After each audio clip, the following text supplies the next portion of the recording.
Welcome guys, இது உங்கள் துருகர்ணி vlogs.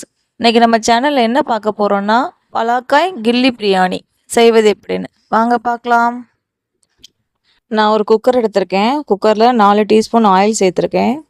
Oil நல்லா ஹீட் ஆனதுக்கப்புறம் 2 துண்டு பட்டை, 2 கிராம்பு, கொஞ்சம் பெருஞ்சீரகம், ஒரு பிரியாணி இலை, கொஞ்சோட கசகசா இவ்வளோத்தையும் சேர்த்து நல்லா வதக்கியிருக்கேன்.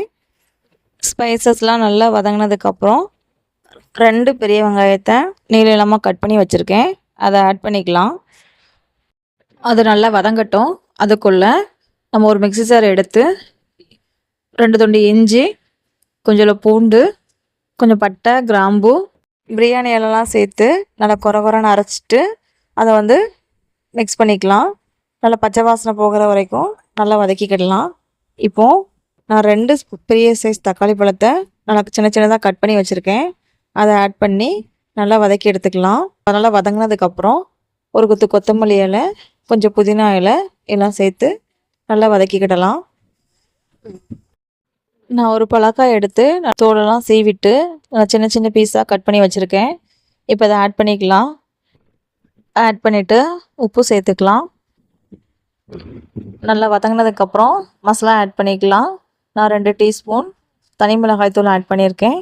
1 டீஸ்பூன் பிரியாணி மசாலா ஆட் பண்ணியிருக்கேன். 2யும் சேர்த்து நல்லா மிக்ஸ் பண்ணிக்கலாம்.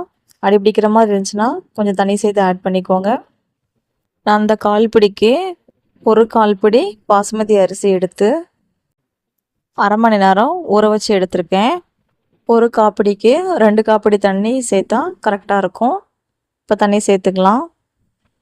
தண்ணீர் சேர்த்துட்டு அரிசி உள்ளே போட்டு மிக்ஸ் பண்ணிக்கலாம்.